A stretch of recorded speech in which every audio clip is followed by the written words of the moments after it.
חשבתם שרק אצל אנשים הוא גם מפצה על דיכאון? אז זהו שלא. רוני מייזליש הוא איש הייטק לשעבר, היום הוא עובד סוציאלי, הוא מטפל בתחום האכילה הרגשית. כבר 8 שנים. וזה קורה גם אצל גברים, מסתבר. כן, זה קורה, ובאים אליי לקליניקה, ובאים אליי יותר לקבוצות. גבר, רגש, אמרנו את זה באותו משפט? לוקח להם המון זמן. אל תעלב מאיר, אני יודעת שאתה רגשי מאוד.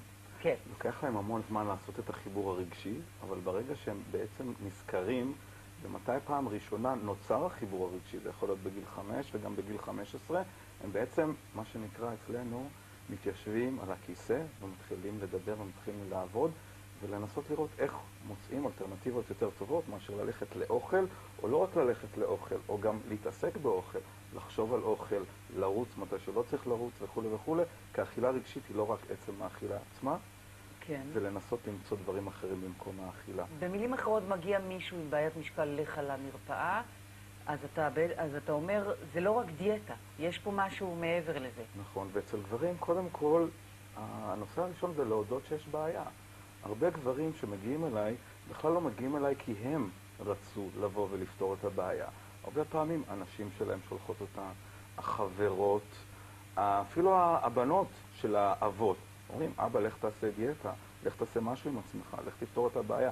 וכשהם באים אליי, הם לא באמת מרגישים, יש לי בעיה. בשביל גבר להגיד, יש לי בעיה עם אכילה רגשית, יש לי בעיה כי אני שמן, זה משהו נורא ככה, שאנחנו לא ממש מכירים את זה.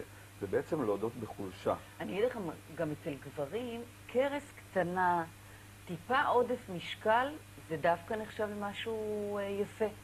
הם לא רצים מיד לטיפול. נכון. הם יגיעו למימדים די גדולים, רק אז הם יבינו שמשהו כאן לא בסדר. בדיוק, ובגלל זה רק מסבך את הטיפול, כי הרבה פעמים הגברים שבאים אליי, באים עם 40 קילו ו50 קילו עודפים, ובעצם אנחנו צריכים להתחיל ממקום הרבה יותר מוקדם, להתחיל לגעת בכאב, כי ככל שיש עודף קילוגרמים, בעצם יש שם כאב יותר גדול, יש שם משהו עמוק שמסתתר בתוך הקילוגרמים. תן לי דוגמה, למין כאב כזה שמצאת אצל אחד המטופלים. מישהו שבא עם 40-50 קילוגרמים עודפים, ובעצם לגעת בכאב הזה, זה אומר להיות מוכן להגיד, כן, יש לי בעיה.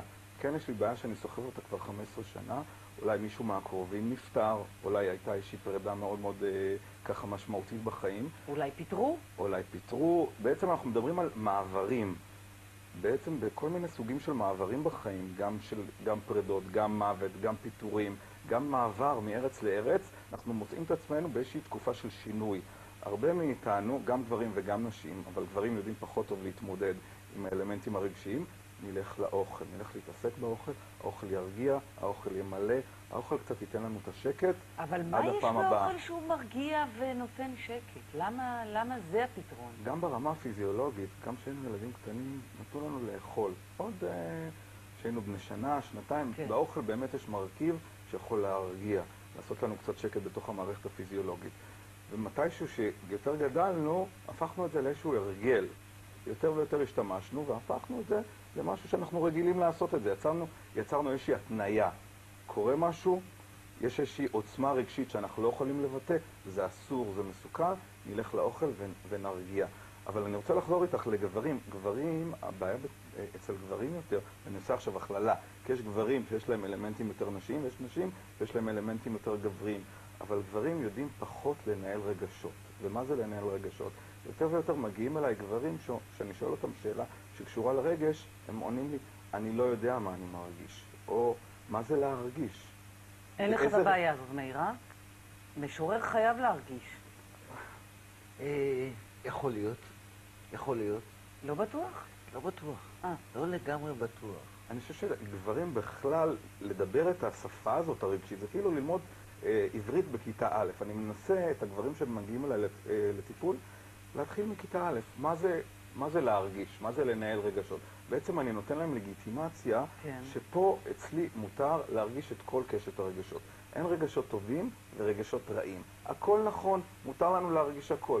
כי פעם שהיינו ילדים קטנים, הלכנו לגן, אמרנו לאמא, אמא אני שונא את הגננת, ואמא שקשה לה אולי, אני אומר אמא וזה יכול להיות גם אבא, היא אמרה, אולי אתה לא שונא אותה, אולי אתה מאוכזב ממנה. ואמרה, וואלה, יכול להיות. אני בעצם לא שונא, אני מאוכזב. עכשיו, ילד בן 5, קחי 10 שנים, הילד מתחיל להתבלבל, הוא לא יודע מתי הוא שונא ומתי הוא מאוכזב. יש לנו 200 רגשות, זה לא רק שני רגשות שונים. התחלנו להתבלבל עם הרגשות שלנו, כי יכול להיות שלהורה קצת קשה עם רגש השנאה, ואז הוא מעביר את זה אלינו. ואז גם לנו. סליחה, שוב אתה מאשים את ההורים בהכל? שוב האימהות לוקחות אחריות על זה שהילדים מבולבלים? חלק מזה אנחנו יודעים שזה נכון, אבל זה לא רק זה. חלק זה האחריות שלנו, ויש גם תהליכים חברתיים. למשל, למה נשים יותר סובלות מהפרעות אכילה? כי בעצם ההבדל בין גברים ונשים, שבעצם בחור בן 15 לעומת בחורה בת 15 בתיכון, הלחץ החברתי על בחורה בת 15, להיות חתיכה, להיות רזה, להיות יפה, הוא הרבה יותר גדול. בגלל זה הגברים בגיל 15 אין להם את הלחץ. מה שאמרת מקודם, גבר עם 4, 5, אפילו 10 קילו עודפים, לא יגיד יש לי בעיה. הבחורה, תחשוב שיש לה חצי קילו עודף, תגיד יש לי בעיה, מה אני עושה? איך אני מטפלת? אז כשמישהו בא עם עודף משקל אליך, דבר ראשון אתה מברר איפה פה הבעיה הרגשית בכל העודף הזה? כן, כי באים אליי... איפה זה התחיל? מתי התחלת לאכול, אתה שואל אותו? קודם כל, עם גברים, ואני חוזר לגברים, זה מאוד מאוד קשה. כי גברים לא ייכנסו איתי לשם נורא מהר. יש לי גבר שרק אחרי חצי שנה עשה את החיבור הרגשי. הוא נזכר שמתישהו בילדות שלו, אבא שלו אמר לו, אם אתה לא עושה X, או אתה לא עושה מה שאני אומר לך, אתה לא מקבל אוכל. והילד התחיל לאכול בחוץ, הילד התחיל לחפש אוכל במקום אחר, ובעצם רק אחרי חצי שנה הוא הבין מתי הוא התחיל לפתח אישו עם אוכל. עם נשים זה הרבה יותר קל, כשנשים באות אליי לקליניקה, הן כבר יודעות מתי, בגיל 14 קרה ככה וככה, כן. ואנחנו מתחילים. אבל גברים, אחרי שהם עושים את החיבור הרגשי, ואומרים כן, יש חיבור רגשי לאוכל, הם מתחילים לרוץ. כי אצל גבר יש משהו מאוד, ועוד פעם אני עושה הכללה, משהו מאוד פרקטי. אני רוצה שינוי. אבל החיבור הזה לאוכל, כן. הוא כבר נעשה. נכון. אז איך מנתקים? מה שאני מנסה לעשות עם מטופלים, גם עם גברים וגם עם נשים, זה לחזור מעט ליום שעוד לא היה חיבור כזה. לחזור ליום שאכלנו רוב הזמן ברמה הקונקרטית. אי אפשר לנתק את זה ב-100%. אין פתרון לאכילה הרגשית ב-100%. יהיו שעות, יהיו ימים שנאכל ממקום רגשי, וזה בסדר. כי אם שום דבר אחר לא מרגיע אותנו, מזל שיש לנו את האוכל שהרגיע אותנו. אבל אם אנחנו משתמשים בזה עוד ועוד ועוד, ואלה האנשים שבאים אליי לקליניקה או לקבוצות, אז יש לנו בעיה. אבל אני טוענת, רוני, שהאוכל לא מרגיע. זה כמו אנשים עצבניים שמעשנים סיגריה. זה מרגיע אותם הסיגריה? אני לא חושבת. אולי אחת מרגיעה מתוך 2 קופסאות ביום.